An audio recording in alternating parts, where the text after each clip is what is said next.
Good evening. Bharat ही नहीं पूरे विश्व में कोरोना के बढ़ते प्रकोप को देखते हुए हर किसी के मन में ये जानने की प्रबल जिज्ञासा है कि आखिर भारत में वैक्सीन का परीक्षण, वैक्सीन का ट्रायल किस स्टेज तक पहुंचा है। आखिर कब तक भारतीय वैक्सीन उपलब्ध हो पाएगी जन सामान्य के लिए। तो आज के इस वीडियो में इसी प्रश्न पर विचार करेंगे। वीडियो अच्छा लगे, जानकारी अच्छी लगे तो इसे ज़्यादा से ज़्यादा शेयर ज़रूर कर दीजिएगा, क्योंकि आप ही नहीं हर भारतवासी ये जानने को बेचैन है कि भारत की वैक्सीन कब तक आएगी और भारत को कोरोना से मुक्ति कब तक मिलेगी। तो चलिए वीडियो शुरू करते हैं। देश भर में कोरोना वायरस का कहर लगातार जारी है। भारत में कोरोना से 24,59,631 लोग संक्रमित हो चुके हैं।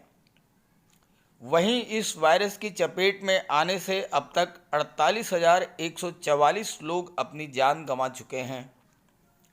हालांकि राहत की बात यह है कि 17,50,636 लोग इस वायरस को मात देकर ठीक भी हो चुके हैं। एक्टिव केसेस की बात करें तो देश में इस समय सक्रिय मामलों की कुल संख्या 6,60,348 है। तो ऐसे में ये जानना बहुत ज़रूरी हो जाता है कि भारत में वैक्सीन का ट्रायल किस स्टेज तक पहुंचा है और कब तक भारत में निर्मित वैक्सीन मार्केट में आ सकती है और लोगों के लिए उपलब्ध होगी। आपको बता दें कि भारत बायोटेक की Indian council of medical research एवं नेशनल इंस्टीट्यूट ऑफ वायरोलॉजी के साथ मिलकर तैयार की जा रही वैक्सीन को पहले क्लिनिकल ट्रायल में कामयाबी मिली है। भारत बायोटेक जो है ये ICMR और नेशनल इंस्टीट्यूट ऑफ वायरोलॉजी के साथ संयुक्त रूप से वैक्सीन तैयार कर रहा है। तो इसके पहले ट्रायल में वैक्सीन पूरी तरह सुरक्षित मिली है। ट्रायल के शुरुआती नतीजों के बाद कहा गया है कि वैक्सीन पूरी तरह सुरक्षित है। भारत बायोटेक जायडस कैडिला की वैक्सीन का भारत के 12 शहरों में 375 वॉलेंटियर्स पर कोरोना वायरस वैक्सीन का परीक्षण किया गया। हर वॉलंटियर को वैक्सीन के 2 डोज दिए जा चुके हैं और इन वॉलंटियर्स पर लगातार नज़र रखी जा रही है। बताया गया है कि PGI रोहतक में जारी वैक्सीन के ट्रायल में किसी को भी विपरीत असर नहीं हुआ है। अब वॉलंटियर्स को दूसरी खुराक देने की तैयारी चल रही है। इस वैक्सीन के दूसरे चरण में पहुंचने के बाद अब भारत में वैक्सीन को लेकर आगे की तैयारी की जा रही है। पहले चरण से नतीजे सकारात्मक आने के बाद अब कंपनी दूसरे चरण में drug controller general of India से संपर्क करेगी। नहीं, जगह पहला चरण जब पॉजिटिव हो गया, पहला चरण जब सफल हो गया, तो उसके बाद दूसरे चरण के लिए DCGI से जो है कांटेक्ट किया जाएगा और अगर सब कुछ सामान्य रहा तो 2021 की पहली छमाही में वैक्सीन उपलब्ध हो सकती है। पहली भारतीय वैक्सीन जो है वो 2021 की पहली छमाही में उपलब्ध हो पाएगी। आपको बता दें कि रूस की वैक्सीन को लेकर सवाल उठने के बाद अब कोई भी कंपनी जल्दबाजी में कोई वैक्सीन बनाने से अब परहेज कर रही है। इसलिए भारत वैक्सीन के प्रयास में धीरे धीरे बढ़ रहा है। किसी तरह की कोई जल्दबाजी जो है वो नहीं की जा रही है। वैक्सीन पूरी तरह से जब सुरक्षित होगी तभी इसको मार्केट में लाया जाएगा।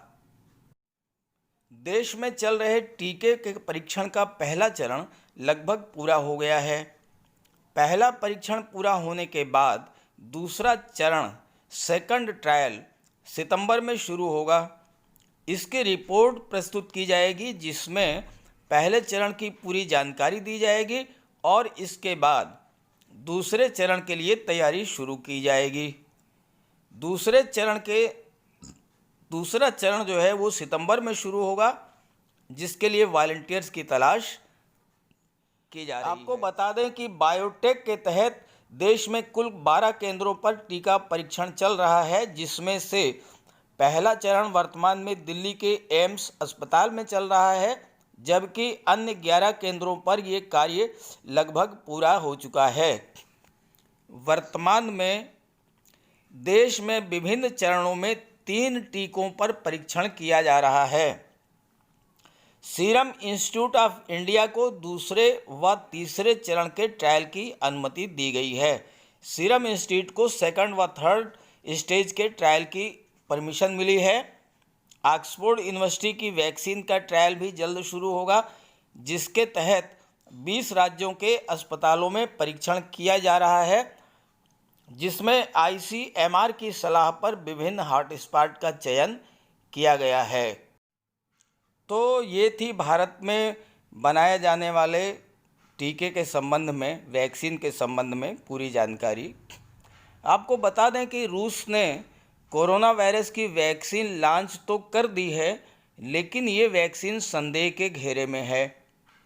दुनिया के अलग अलग वैज्ञानिकों ने रूस की कोविड-19 वैक्सीन पर संदेह जताया गया है। कहा जा रहा है कि वैक्सीन को ह्यूमन ट्रायल पूरा होने से पहले ही जल्दबाजी में लॉन्च कर दिया है। इसी बीच विश्व स्वास्थ्य संगठन WHO ने भी कहा है कि इस सप्ताह रूस ने जिस टीके को मंजूरी दी है वह उन 9 टीकों में शामिल नहीं है जिनके परीक्षण के उन्नत चरण में मानता है। यानी WHO में वो 9 टीके जो कि WHO में लिस्टेड हैं, WHO को जिसकी जानकारी है, उन टीकों में रूस का टीका शामिल नहीं है। इसलिए WHO ने भी इस पर संदेह जताया है। WHO विभिन्न देशों को कोवैक्स सुविधा के नाम पर इस निवेश तंत्र से जुड़ने के लिए प्रोत्साहित कर रहा है। यह पहल विभिन्न देशों को टीकों की शुरुआती पहुंच कायम करने के लिए उन्हें विकसित करने में निवेश करने तथा विकासशील देशों को वित्तीय मदद पहुंचाने की व्यवस्था प्रदान करती है। WHO की जो कोवैक्स सुविधा है, इस सुविधा के तहत जो विश्व के गरीब देश हैं, जो विश्व के कमज़ोर देश हैं, उन देशों को जब टीका उपलब्ध हो जाएगा तो वो टीका उनको उपलब्ध कराया जाएगा, और ये जो उसके लिए धन की आवश्यकता पड़ेगी, उसके लिए जो वित्तीय सुविधा की आवश्यकता पड़ेगी, उसके लिए विभिन्न देशों को इससे जुड़ने के लिए प्रोत्साहित किया जा रहा है WHO के द्वारा। तो ये थी संपूर्ण जानकारी। तो वीडियो अच्छा लगे तो इसे ज़्यादा से ज़्यादा शेयर ज़रूर करिएगा। लाइक करिए या ना करिए, इससे ज़्यादा फ़र्क नहीं पड़ता है, लेकिन अगर आप इसे शेयर करेंगे तो हर भारतीय को इस चीज़ की जानकारी मिलेगी और उसे राहत भी मिलेगी। Okay, thank you.